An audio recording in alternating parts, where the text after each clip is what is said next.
What changes would you make to these big summer soccer tournaments?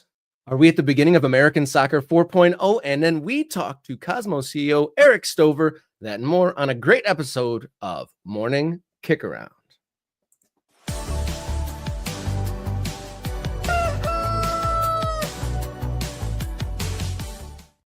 Hello and welcome to the show, The Sound of France. Peck and Power means just one thing. You found your way to Morning Kickaround. We cover the world's favorite game from the world's favorite country, coming to you live each Monday, Wednesday, and Friday. I'm Robert Kerr. That's not Jason Davis. That's Mitch Gatsky filling in for our hero. How you doing here on Wednesday, Mr. Gatsky? Doing great, Rob. Thanks so much for the invite. And Jason, I promise not to completely derail the show in your absence. Yeah, it is a summer skeleton crew, but we are putting together a great show. Jason on summer radio detail, Jenny doing similar, but Mitch, my color guy on Oakland County FC broadcasts, and a good old friend of mine, a veteran of Michigan Soccer Central. So very knowledgeable here, both in Detroit and in Grand Rapids, and both places are something we might touch on with the move into American Soccer 4.0 that I'm going to talk about. Jason will pop in later as we talk to Cosmos CEO Erik Stover. Before we hop into our segments, I got to say hats off to you guys. We blasted through 2,900 subscriber mark, marching right towards that 3,000 number, which pretty incredible. Thank you everyone for doing so. My first time pushing the buttons here, so bear with me here, ultras. Yeah, like and subscribe, join the movement, and you can become a member as well. After you hit subscribe, $3.99 a month gets you a membership, and you get access to the Morning Kickaround Discord, early access to videos, bonus content, and the warmth in your heart knowing that you are forwarding the American soccer conversation here on Morning Kickaround. You can also support on coffee.com/Morning Kickaround. There's some individual fundraising goals. We started off with trying to hit our operating costs. We did that. Thank you so much. And then also now the targeted fundraiser, raising funds for an in-person episode of the show. You can also follow along on social media, X, Instagram, and Blue Sky at MKickaround. Those followers are heating up. And then you can also write us out, morningkickaround@gmail.com. You ready for some segments there, Mitch? Yes, sir. Let's get it rolling. All right. We are headed into long balls here on Morning Kickaround.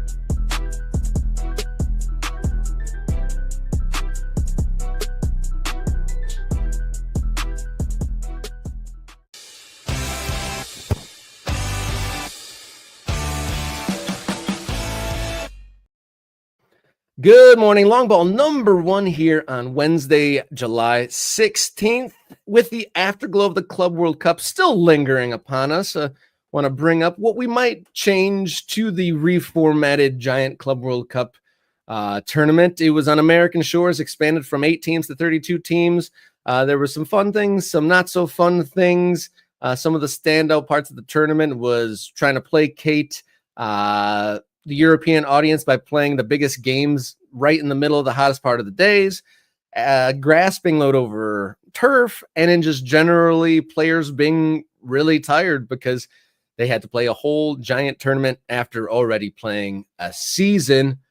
But in this segment, I want to talk about what could we adjust to it if it looks like they're going to keep doing it. This is definitely a FIFA, a big thing in the FIFA agenda, shall you say. And I was trying to think of, as it is a 32-team tournament, how could you kind of polish the rough edges of this tournament? And I think the first thing is tired soccer isn't peak soccer. So if you want this tournament to truly be like the peak of the game, because I mean, it was kind of laughable, right, that Chelsea world champions on the back of the shirt didn't 100% feel right. But my proposal to change it, if in 2029, the next version of this, if they do the 4 years and they remain with the 32-team tournament, would be perhaps do away with the Nations League in that FIFA calendar year. There's 5 international tournament or 5 international breaks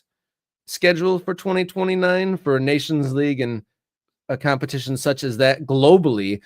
My thought is perhaps condense those 5 windows into one and use the Club World Cup tournament for those international breaks rather than adding a whole new tournament. So you'd still get your big 32 team tournament, but you wouldn't be necessarily adding games. What do you think of that?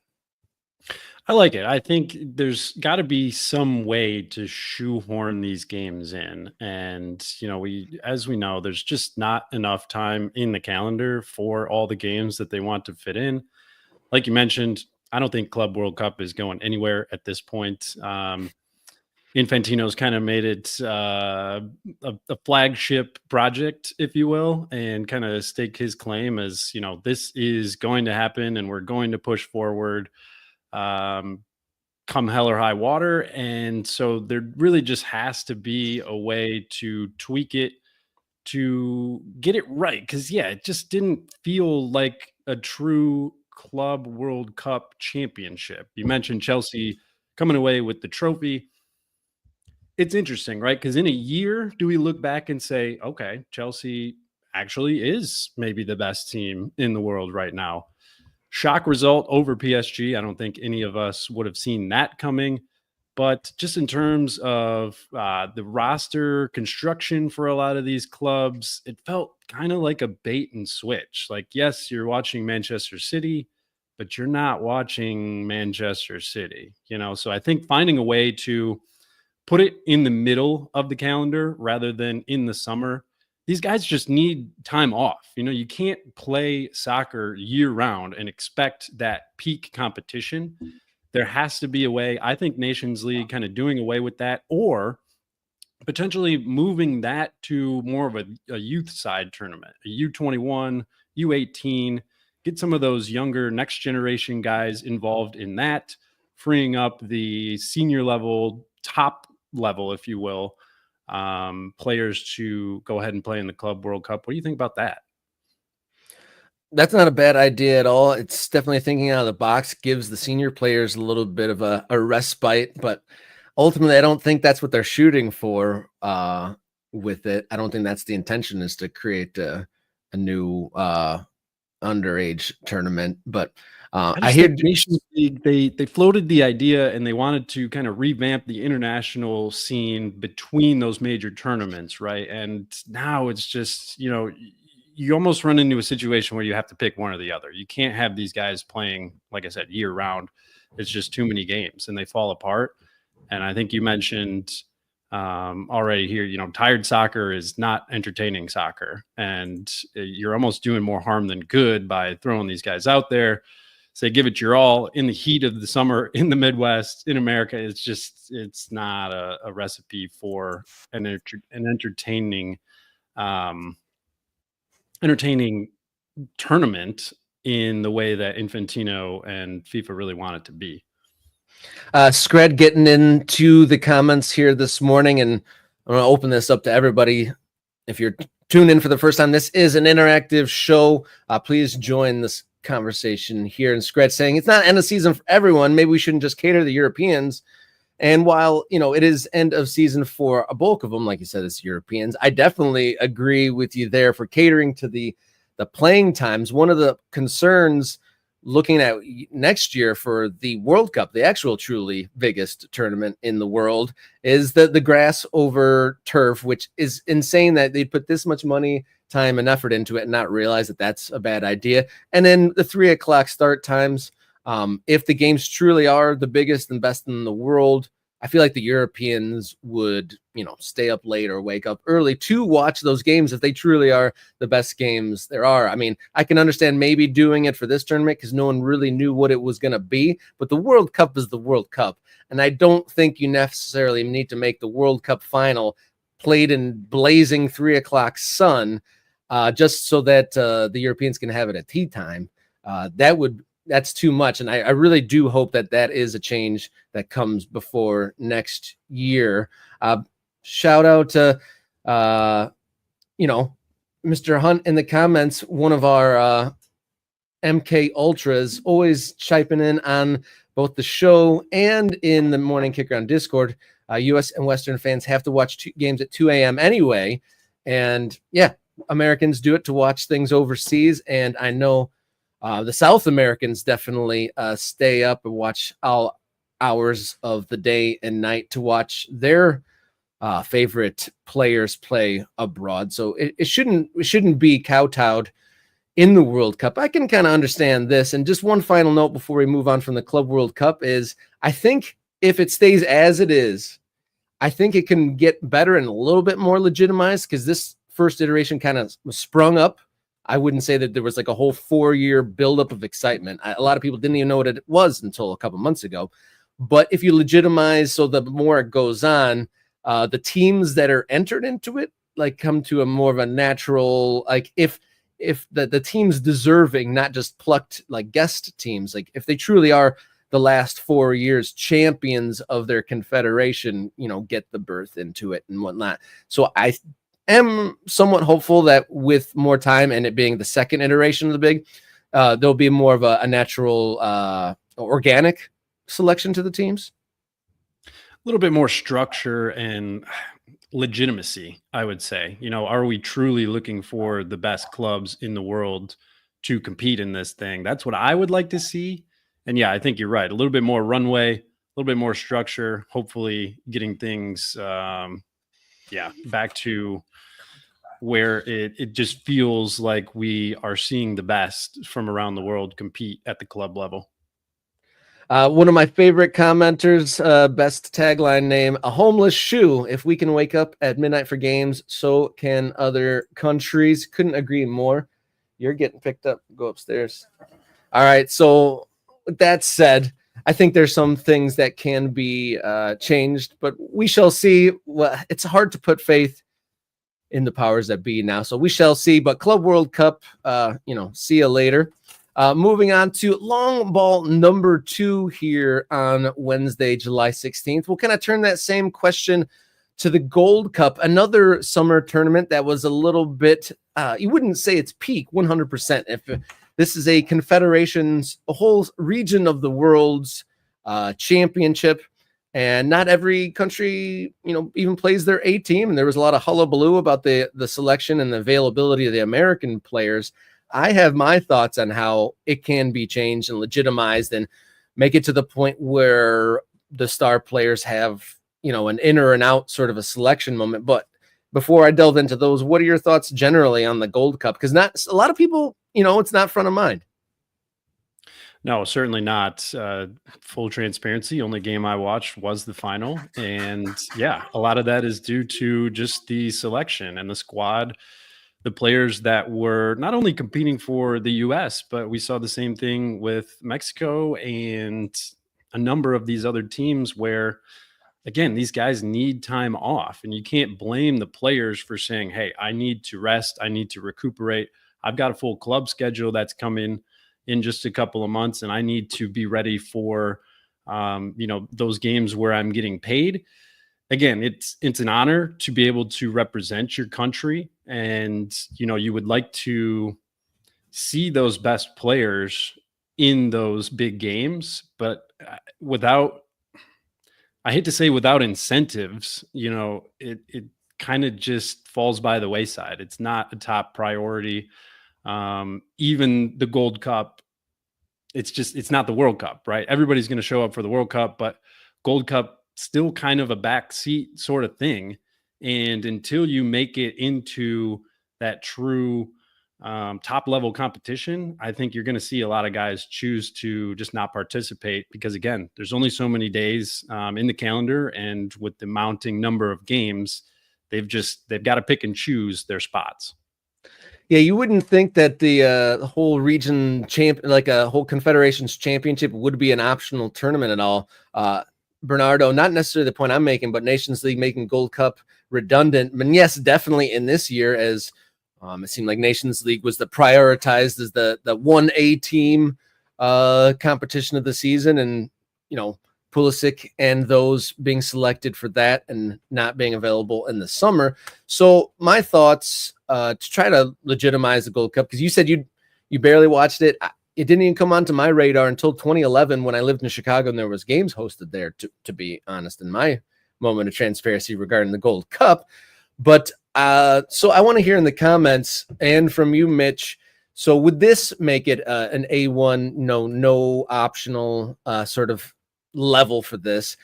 If we made the Gold Cup every 4 years, so right now it's every 2 years, which also waters down the competition because it is more regular than it really needs to be, adding more games and kind of watering down the importance of it because it seems like, oh, is it a Gold Cup year? And kind of even people in the know kind of scratch their head. Is it, or is it not currently a Gold Cup year? Make it every 4 years. So I feel the scarcity makes it more important to players and fans alike. I would imagine it's something to kind of like build up for, not an obligation, which it kind of seems like now, or at the most part right now, it's kind of like testing the depth.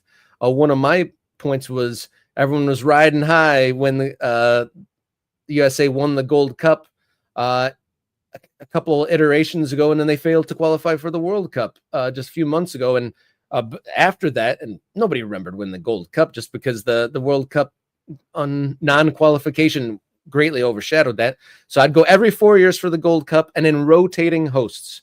So as of now, it is just the United States hosting this competition. So it doesn't necessarily seem like the entire confederation is truly 100% involved and committed and has skin in the game to a greater degree. I'm sure there's we all know the reasons why it's held here. I'm sure the commercial and profit incentives here are greater than other countries. But if like say Mexico and then Costa Rica and then some of the other confederations, maybe some of the smaller countries like grouped together to host, but you feel like it would be make it more interesting, because I definitely enjoy when the men's national team has to go down to different confederation nations in World Cup qualifying. To see that within the Gold Cup, I think would make it more exciting. Yeah, no doubt about it. And I think it's never going to get better until you try it, right? You say there's plenty of commercial reasons why it's always in the United States, and that's totally understandable. But I don't know how you plan to build those other countries up to the point where they can present that same commercial opportunity if you never give them the opportunity to do so. I think traveling it around would certainly help. Making it every 4 years would certainly help because, yeah, it gets lost in the shuffle. There's just too many tournaments. And then you get into a situation where fans are left wondering, what is this almost? How many Yeah. tournaments do we need? How many champions can there possibly be? What is the value? You look at some of the top players choosing to bow out. I think that's largely in part because it is every 2 years and they know, hey, a couple more years, I'll get another shot and I can play in that one. Whereas World Cup being every 4 years, you don't know how many of those you're going to get, right? In a playing career, max 3, 4, reasonably, you could, say that's obviously there are exceptions to the rule, but 3 World Cups is a lot to play in when you look at that stretch over 12 years and depending on timing when guys age in or out. Every 2 years, again, I think you open up that door of saying, I'm going to sit at home for a couple of days instead of going and playing in the middle of the summer. Yeah, I mean, it would have been a lot cooler if this summer was spent with the A team and we were seeing peak United States men's national team. And I think the handling of the Pulisic absence definitely could have been handled better from a PR perspective. But it was a double-edged sword, because I totally understand. I'd rather have Christian Pulisic fully fit and firing at the World Cup next year than winning or potentially improving the performances of the American team in the Gold Cup. But like I said earlier, like if they won that and Pulisic had like some amazing performance, would that even be remembered next year? And that's exactly what I was going to say. You mentioned it just a couple of iterations ago, winning the Gold Cup, but then not qualifying for the World Cup doesn't do a whole lot for the casual fan. And we need to remember those are the people that we're trying to bring along here and drum up that more interest in the game here in the States. I think the way that you do that is highlighting your biggest players in those biggest moments. And when you water down a competition like the Gold Cup, having it so often, again, it causes confusion. If anybody was watching, they're wondering where Pulisic is. He's probably the one player that those true casual fans are familiar with, or at least have heard of. And so when he's not around, again, it lacks that legitimacy. They say, well, how important can this be if the biggest players aren't here? Yeah, that's a great point. How important can the tournament be? And I've also seen some like the Dan Libetard show. It's stuff that like lightly dips their toe into the soccer waters, like blasting Pulisic for like abandoning his country for this tournament. And I guess like on paper you could say that, but that's not really an affair. I can understand that. I can understand that. But then, there's always the other end of the coin, right? And you got to think like, again, there are plenty of games on his schedule and he needs to get ready for his club, because the last thing you want to do is play throughout the summer, come back, and you're not really ready, fit and firing. You're kind of worn down already to start off your club season. Then he gets hurt. Then he's out of the World Cup next year. It's just, it can be a lot. We shall see. So head of CONCACAF, listen to our pleas for Gold Cup reform. Gold Cup reform now.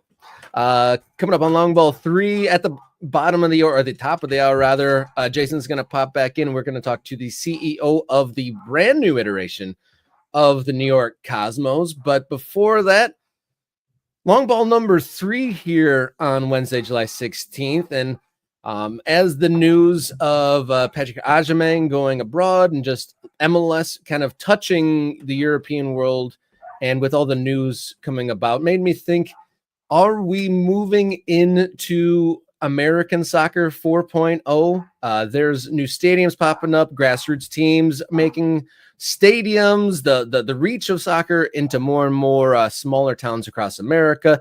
MLS like interacting with the world. 10 years ago or so, an international transfer was a bit of an odd duck, but now it's something that doesn't even necessarily raise eyebrows, and there's a plethora of MLS players able to make that jump. They're no longer like kind of being held prisoner here, as there once was a time where you didn't really get to bounce out of Major League Soccer. So my point is, are we, kind of edging into American Soccer 4.0? I kind of preface the eras as 1.0 for American Soccer would be like back in the pre-war days of the ASL, the early ethnic leagues. 2.0 being the 60s and 70s with the NASL and the other, rotating door of new and failed leagues that led into like kind of the indoor only era of the 80s. American Soccer 3.0, I'm marking it as World Cup 94 and the Major League Soccer era up until about, around now, according to this kind of timeline I'm piecing together here. And then I believe that we are, in the buffer era, maybe at the dawn of American Soccer 4.0. New stadiums, new teams, new investors, new interest, and promotion relegation coming in down the pipe. Yeah, I think if we're not in 4.0, we are certainly downloading it and getting ready to install American Soccer 4.0 with the influx of money, the changes kind of across the country. Obviously, Messi coming over has sort of painted it with a new brush and brought a whole new audience that maybe soccer was just on the back burner. And, as much discussion as there has been in the past about syncing up with the international calendar, as you look at it now, I think it is better suited to have MLS played throughout the summer, just because there is that vacuum of other options, right? And while MLS might not be able to compete with Premier League or Serie A or La Liga in terms of even Bundesliga, in terms of those eyeballs throughout the fall and winter into the spring, when it comes time to summer, there are plenty of people who are still soccer starved and going to be checking out those games. And yeah, I think you bring up an interesting point that with the changes that we've seen, World Cup 26 on the horizon, I think that might be the official. If we look back in 10 years, maybe we'll think World Cup next year will be the official kind of launching point for 4.0. But yeah, I would say we're certainly downloading that update as we speak. Yeah, because just in the area of the country I'm in, Detroit is in the works of building a brand new soccer specific stadium. Where you're out in on the west side of the Michigan, Grand Rapids is building a soccer specific stadium. The Chicago Fire are building their second soccer specific stadium. Fort Wayne going from amateur to the pro ranks. We had a video on Monday about 7 new teams coming into USL One, the third division of American pro soccer. And most of those teams that we featured were amateurs going to kind of bridging that gap that Detroit did a few years ago, going from that elite amateur summer league status to the pro status, which is kind of like a whole new leap for American soccer. Not too many clubs have that pattern, and that pathway starting to open up in the United States. I mean, Fort Wayne, Indiana, building their own soccer specific stadium, like that isn't necessarily what you'd think from American Soccer 3.0. Right. And I think that's certainly part of it. You've seen this work abroad, and now there are investors who say, hey, if we apply this same logic to the States, there is a market here. And I think this was always the plan all along, the long-term play, going way back to, the genesis of MLS. This was the idea, right? Is it's going to be a slow burn. It probably took longer than everybody expected, but I think we are really starting to get to that point where it's not only the top levels, but those lower leagues, those more local outfits where you're going to get people in the community to show up. And if you can start to foster that relationship, if you can get that buy-in with people who are super local, that's only going to scale up as you can get more resources and everything, the infrastructure around the country starts to build up. That's only going to raise the profile of those littler clubs, and hopefully, moving those players up the leagues increases that kind of trickle down effect of the money. And yeah, I think as long as you have those massive clubs, in MLS, there's always going to be people who are just too far away to really fully participate the way that they want to. And they're going to be looking for those more local options. So I think that's a lot of what we're seeing right now is, the next level, that mid to lower level, really starting to get fleshed out, and hopefully onwards and upwards.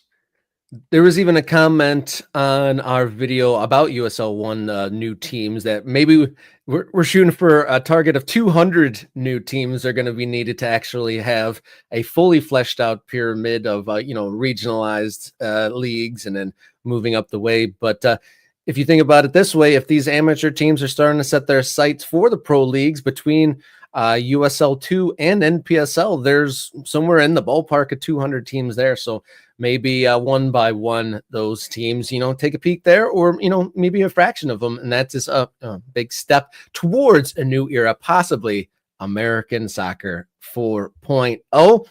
If you're watching this now and you haven't hit subscribe yet, what you waiting for? Do so now. We crashed through 2,900 on our way to 3,000 subscribers. Thank you, everyone who's hit subscribe. If you're able and enthusiastic enough, you can hit the membership button that for $3.99 a month, you get access to the Morning Kick Around Discord server, which has some great conversations from local to MLS, USL, national team, and just general topics. My favorite so far has been the introductions thread. It's kind of like a soccer-holic sort of a thread. Like, hi, I'm Robert. I've been watching 3 games every day for the last 10 years, and some stories like that. So one of the perks of becoming an MK Ultra, $3.99 a month, you can do so right here in YouTube. And if you want to support some specific projects and fundraising goals outside of the YouTube bubble, you can go to ko-fi.com/morningkickaround. And it's my first time pushing the buttons here. Summer skeleton crew here. And so let me push the button here. There it is. ko-fi.com/morningkickaround. And if you want to send us an email, morningkickaround@gmail.com. Do the social media thing at mkickaround on X, Instagram, and Blue Sky. And we are a podcast as well. Look up Morning Kick Around on your favorite podcast platform, and you can find us there. All right, we have teased it throughout the show. We are going to bring in our next segment. We're going to take a break, bring Jason and a special guest in, CEO of the new iteration of the Cosmos, Erik Stover, here on Morning Kickaround. All right, we'll just end it there. Thank you.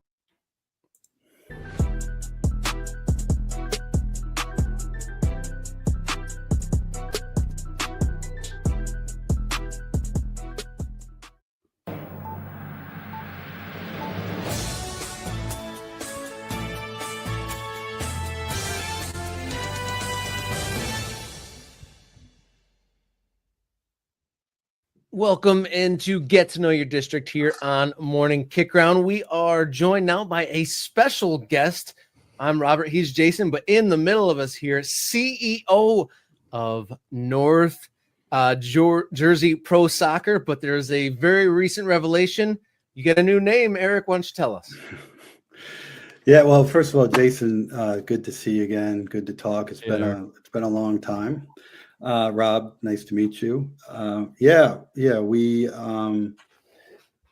We are now the New York Cosmos, and we've made a little bit of noise about that over the last few days, and hopefully keep that momentum going over the next 6 months leading into our first match. Yeah, I mean, we've talked about this. I don't know how much of that you've consumed. I'm sure you've seen a lot of the response. Obviously, Jeff Ruder wrote a very good piece at The Athletic on this news that North Jersey Pro Soccer is going to be the Cosmos. Now, you said the New York Cosmos, Erik. Now, you have history. You worked for the New York Cosmos in a previous iteration. So are you the New York Cosmos? Are you just the Cosmos? It's not on the badge, right? New York's not on the badge. Yeah, good question. Officially, yes, New York Cosmos. That's the name.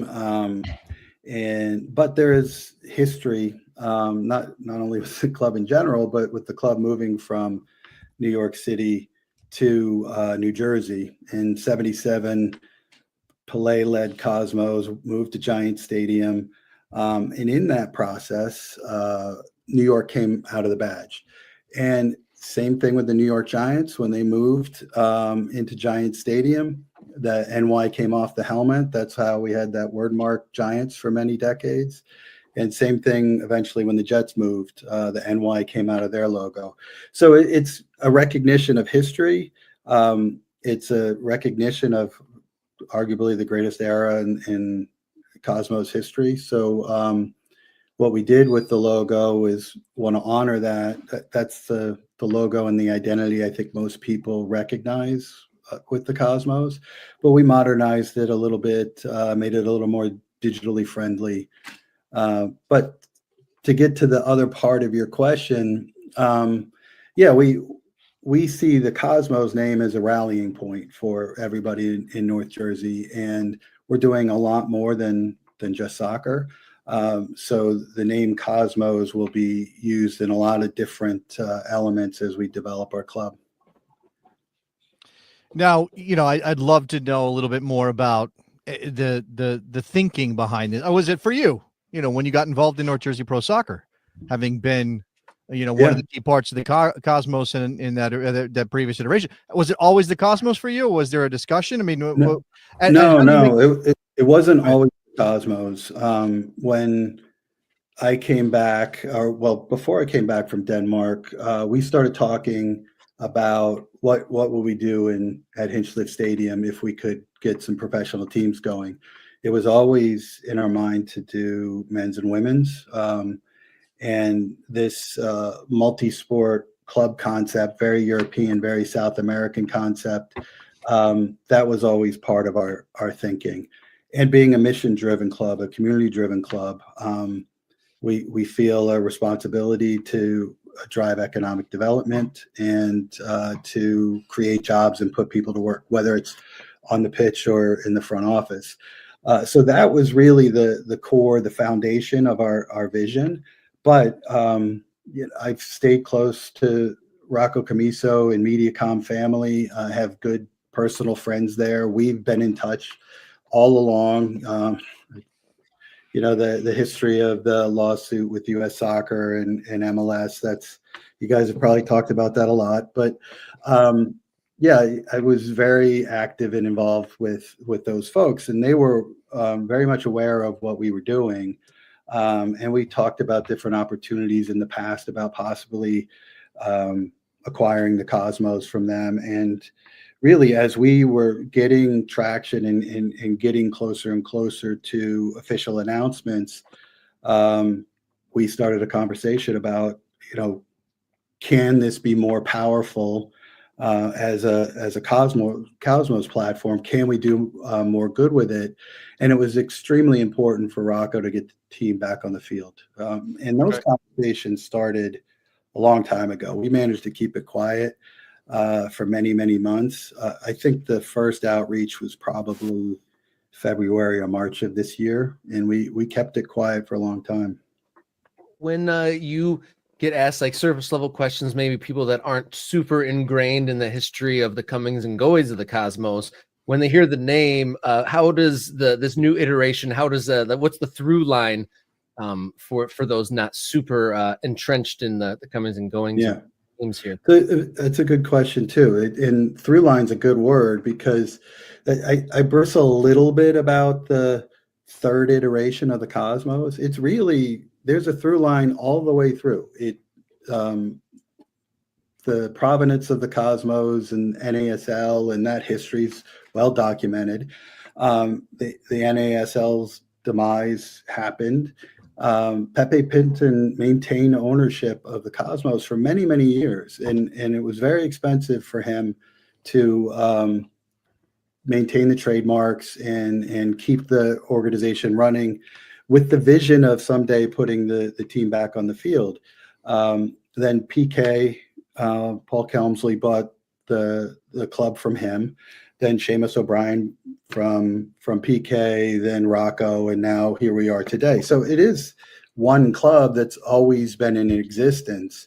But it is a story of American soccer, the ups and downs, the roller coaster, the just when it's hitting its peak, then it takes a sudden dive. And, we've all lived that. It's our life. It's our business. And it's a uniquely American story. Absolutely, that 100%. Like I'm not going to have you on the show and hide from my words. Oh, we got an issue. Erik, you right? Yeah, no, it's just the air is kicking on, so I wanted to. Oh, okay. No, you sound great. I don't want to hide from what I said. And when we talked about the revelation of the name, I was a little bit, trepidatious. And, I don't go back to I don't go back to the 80s and the 70s, but I go back long enough with, the team that Paul Kemsley had and obviously Seamus O'Brien and that line you mentioned all the way to Rocco, that I just, I for lack of a better way of describing it, and not to diminish the actual condition, it's all PTSD for some American soccer people, Erik, when the Cosmos. For me personally. Yeah, I'm sure you even more so. So I know you've already, you have this connection, you see this through line, but for people who may be a little bit worried, and some of the comments on our videos have been, I have somebody, and I hope you don't take this too personally. He said the Cosmos are the Typhoid Mary of American soccer. So what do you say to people who have that opinion? Well, I think not specifically about the Cosmos, but this type of debate and discussion is exactly what we need in American soccer. There's not enough good versus evil. There's not enough really intense rivalries that matter across the country. So as many lightning rod storylines as we can have, the better. And I think for the last 30 years plus, it's been too homogenous. There hasn't been enough of outliers or people taking risks in defining their own club in their own way. And if you look around the rest of the world, that's really what dominates it, is the big clubs being who they are. And it's the same here in the United States. How many people absolutely hate the Dallas Cowboys and how many love them? And that's great for the NFL. So for the Cosmos and the people that hate us or hate the idea of it, that's fine. But some of this stuff about Typhoid Mary or whatever, a lot of that is misinformation. The Cosmos did not kill the NASL in the 80s. In fact, if you look at the accurate history of the league and what the Cosmos accomplished. They changed football globally. What Yes. Clive Toy did with the logo and branding and bringing players from all over the world and having the first Galacticos and multiple jerseys, all that stuff is standard operating procedure, but it wasn't when he started it. But there's been a lot of spin and diminishing of the legacy of the Cosmos over the last 20 plus years. I think a lot of it's inaccurate. And I talked to the guys that were there. One conversation I will never forget was with Carlos Alberto, and he got visibly angry when that topic came up that the Cosmos killed the NASL. They all felt that what they did was put soccer on the map in the United States, and the biggest problem with the closing down of the NASL at that time was not getting the World Cup that was promised, and that really, a lot of the investors across the league just were fed up at that point. And then expansion into markets that didn't make sense. Hawaii, like that's nonsense. And I think there were a lot of lessons learned on how not to run a league. But the idea that the Cosmos were the cause of the demise is silly. And then even to this, the Long Island, Coney Island iteration, Rocco Camiso in particular was fighting very hard for change that I think now we look at it has been critically important for where the game is going to go over the next 20 years. Without those lawsuits, and it's not just the NASL lawsuit and Rocco, but without you guys remember 10 years ago, there was a flood of lawsuits about everything around the way U.S. soccer operated. And that broke up the marriage of some in U.S. soccer. That was unhealthy, certainly was unhealthy for the women's game. And we see where the women's game's going now. And I don't think we'd be talking about the Super League in the USL, and we wouldn't be talking about promotion and relegation if those fights weren't there. And the demise of the NASL and both times weren't on the Cosmos. But I get the cynical approach. I get the snarky comments. Some of them are actually funny, but I actually love that. People care, and let's fight about it. Let's not be indifferent. The history that you just reviewed there, definitely plenty of topic of discussion, though. But the here and now, the new news, the new iteration of the Cosmos now, starting at the third division of American soccer. So kind of a humble rebirth, if you will. So say once USL's promotion and relegation plan comes into mind, is it somewhere in the pathway or the plans that, should the Cosmos rise to the top division again, would we see another Galacticos donning a Cosmos uniform?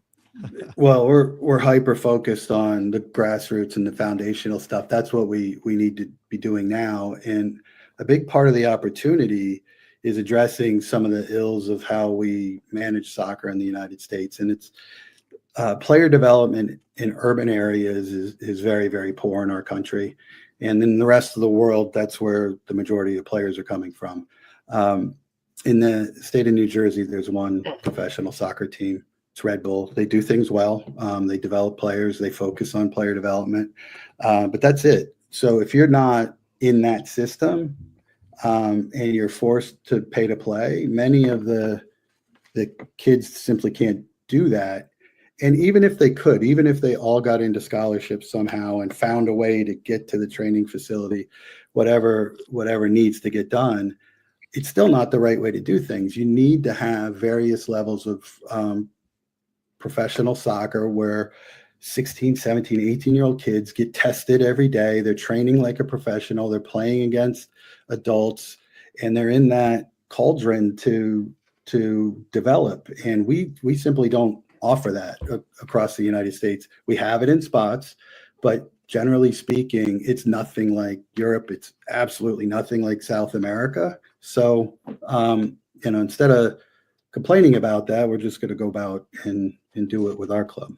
No, that's great. Now, and we know Giuseppe Rossi is involved, and I've had a chance to talk to Giuseppe about this very topic, so I know how passionate he is about it, and especially in Jersey, where he is from. It seems very ambitious, Erik. I mean, that's the thing that I have to mention, that, people may be hearing all of this, but words are cheap, that it comes down to the investment. It comes down to the work involved. So you said something about, you had Rocco Camiso behind the Cosmos. Obviously, a lot of what's happening in American soccer is dependent on people willing to put their money down. So give us a little bit of a sketch of what that is for the new Cosmos in terms of the investment, the people that are backing the club, and how stable this is all going to be, because that's the big question for new clubs. Right. So what we're doing is raising capital up front, and we're never going to be in a position where we're going back to owners, can you write another check so we could sign this player? This is a very different approach for the Cosmos, and it's a very different moment in time in American soccer. The Long Island, Coney Island era was very aggressive. This is a fraction of that. It was a $400 million mixed-use development. It was a new television network. It was a new league. It was bombastic and controversial and wanted to be disruptive. All of that was by design, and the owners knew it was an aggressive play, and it was sort of all in or nothing. Then you run afoul of U.S. soccer, and we're not here to talk about that stuff, but that was then, and that was the concept. It was very specific, laid out business plan. This is very different. We're starting in third tier on the men. The women will start sometime in the future, year to be determined. But it's really about what I just said, is giving those kids, local kids, as many as we can, an opportunity to sign a pro contract, helping them develop, helping them get into a situation where as they're developing, the world is opening up more for them. It may be a transfer to Europe. It may be a transfer to a different league domestically. It may be a loan to Mexico, whatever it is. But our goal with the club is to create those opportunities for both men and women, and not just on the field, in the front office, creating jobs for the community and jobs that educate them. And if they're high school kids learning how to do one thing or another, they're taking that to the next level, and then the next level. So our business plan and our budget is actually very conservative. And our plan is to have more than enough money in the bank to not even worry about ever making payroll or missing payroll or anything like that. Before we go, I do have to ask, we mentioned in passing a little bit Giuseppe Rossi, a big name associated with the club, getting involved here. He has his own unique American soccer story. At what point did he come on board? What really sold him on it? And, I guess what is the pathway for him within this project? Yeah, so I helped on the renovation of Hinchley Stadium. And that's one of the things that have come into this project that isn't getting enough attention. There is no other stadium like this in the New York metropolitan area. And I've been in every neighborhood trying to find land and trying to build a stadium or try to save a stadium. I've seen everything. This is the only one of this size that works well for soccer. So that is an enormous opportunity for us that cannot be overstated. But for Giuseppe, it goes back to when I was working on consulting on the restoration of the stadium. We met then, so 4 years ago. We started talking about, what's going to happen when this stadium's done. But we spent more time talking about this player development issue. And he was lucky, and he knows he was lucky that he had Italian parents and he had a passport and he could go to Europe. And he had teammates, Johnny Barajo and Danny Sotella, that didn't have the same opportunities that he did. And he's seen so many other guys. And the thing about him is he just loves football. He's playing soccer all day, every day. And for him, he knows how it works and how it works the right way. And he sees lost opportunities here. So he started with not the business, but player development on the pitch. How can we get that right? And that conversation started 4 years ago. Wow. 4 years in the making. You kept it under wraps as far as the naming. Lots of stuff to digest here regarding the third coming of the Cosmos. Erik Stover, CEO of North Jersey Pro Soccer, now the Cosmos. Before we go, what would be the last piece of news? Is there anything forthcoming to keep the radar up on the soccer front? Not how much time left, Erik?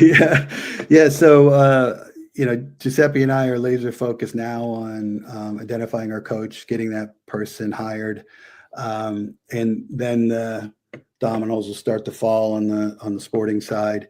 We're off to a great start on the commercial side. I feel really good about our board and who's invested in the club. It's very diverse and representative of our community, and same thing with our staff. And we've really only been together 2 weeks and absolutely crushed it with the press conference. So I feel really good about those people.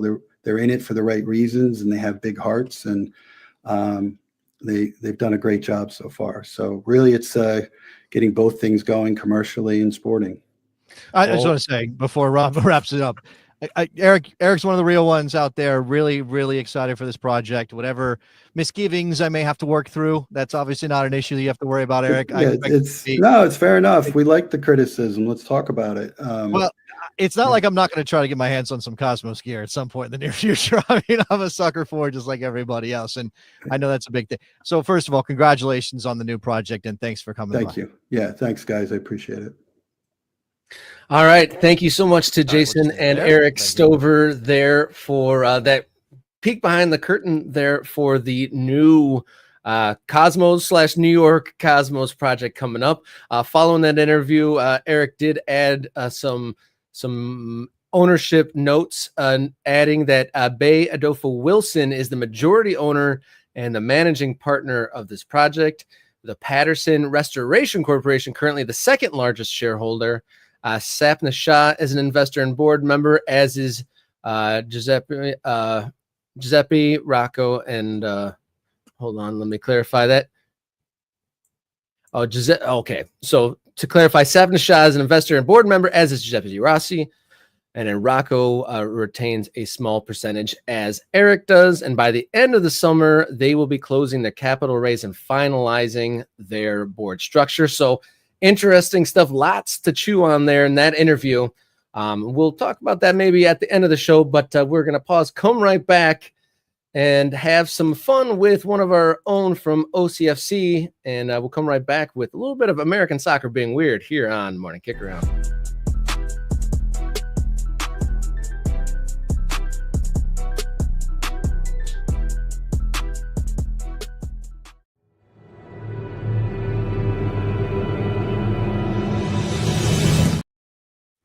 Hello, welcome in. This is American Soccer Being Weird. And my name is Robert Kerr, Mitch Gatsky next to me. And I'm excited to bring in one of our own from Oakland County FC, Mr. Finn Jurak. He played with us at OCFC in the USL 2 this summer. And he concluded, probably the highlight of the season. You invented, Finn, a hat trick of a very unusual nature, and it was capped off by a very viral moment. I'll start off. Good morning, Finn. Thank you for joining us here on Morning Kick Around. Good morning. Good morning. Good to be here. How are you guys? Good? Oh, we're beautiful. Where are you coming from? You departed OCFC and went off to your new job already. One of the pitfalls of American soccer, people having to go back to their A1 responsibilities. Yeah. Back to responsibilities. I'm in Farmville, Virginia. A small little town in Virginia, but it's nice. Getting ready for the season. Last fall season here as a coach, and then doing my master's degree right now. So finish that, and then next stage after that. Yeah. So I want to preface this. I want to get the viral moment of your newly invented hat trick. A unique series of events of summer soccer led to the opportunity. You normally play goalie, and then I'm going to try to add this video. So if you've been consuming soccer content on the internet, you probably have seen this since 4th of July. Let me try to get this going. For a long diagonal.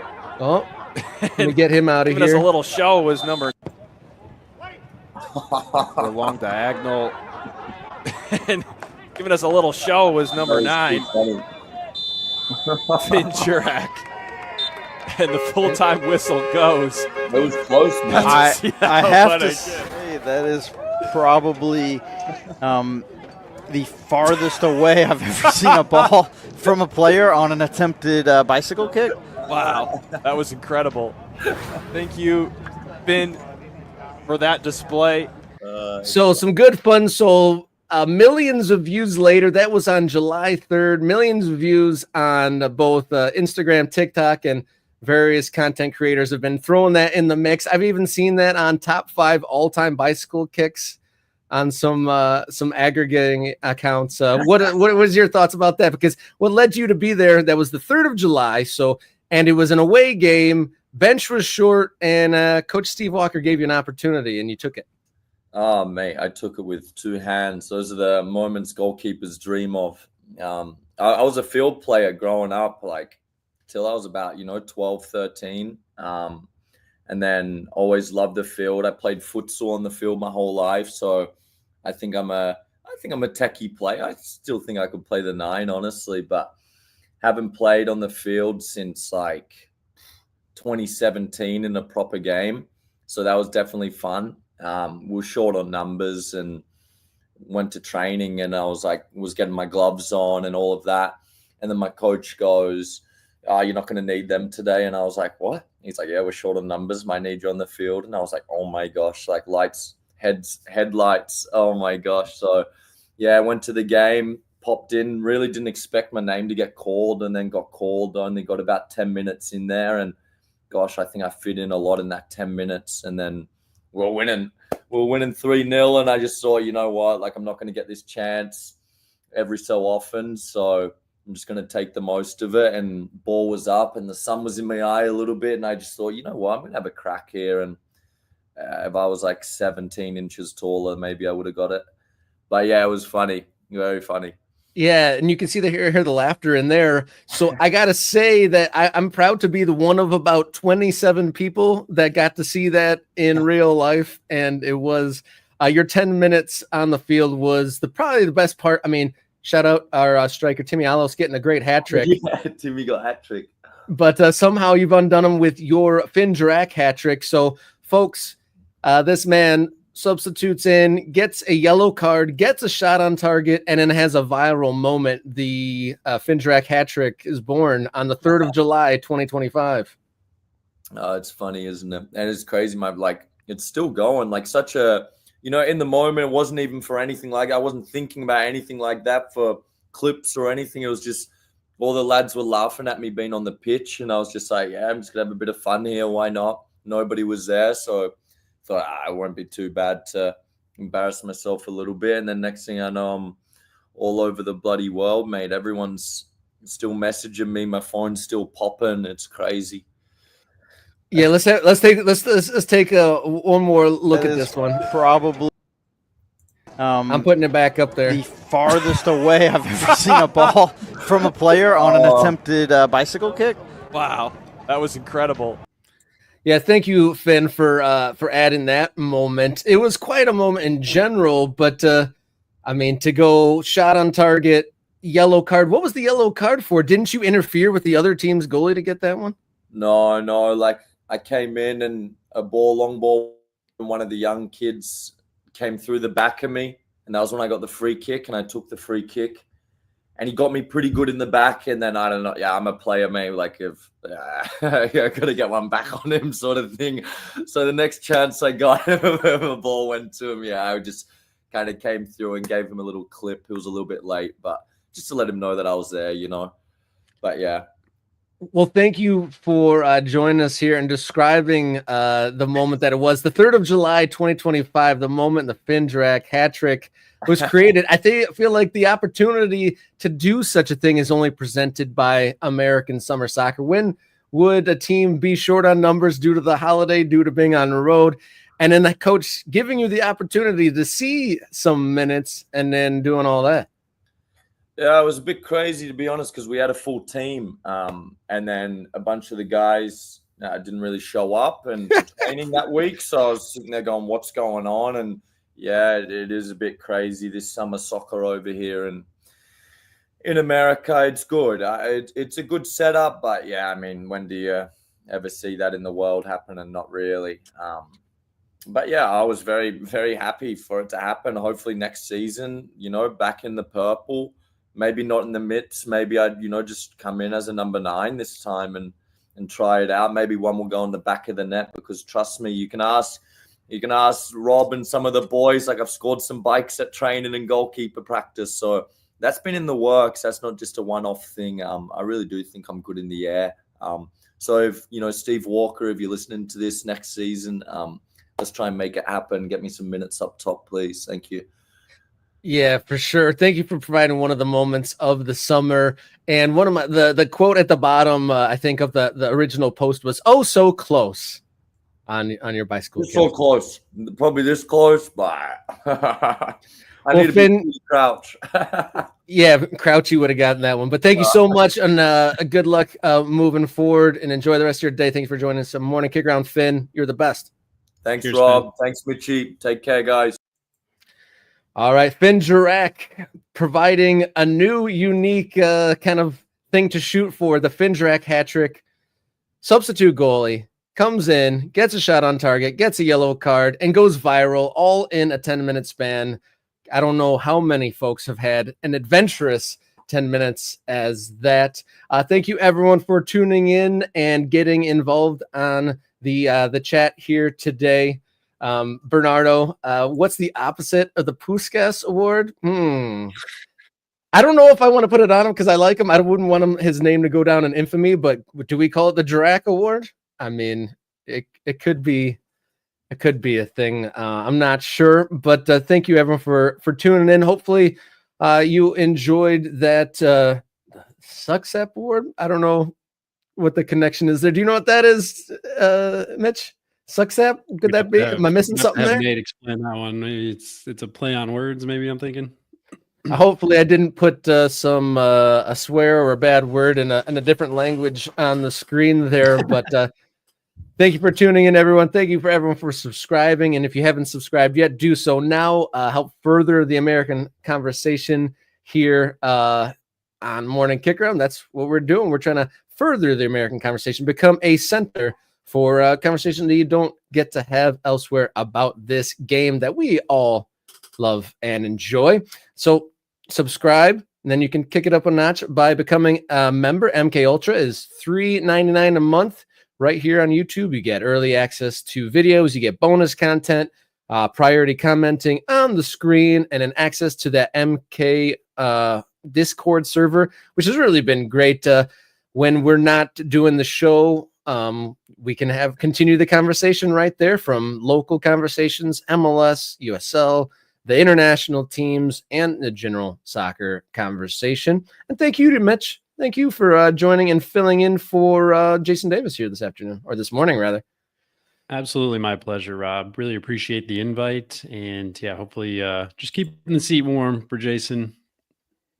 And there's a whole midweek slew of games, both in USL and in Major League Soccer. And as I was scanning my phone during the show, it looks like the Columbus Crew is bringing back the old Crew with the 3 dudes. And so we might have to talk about that on Friday. But until then, everybody, thank you for joining us. And until next time, enjoy your soccer.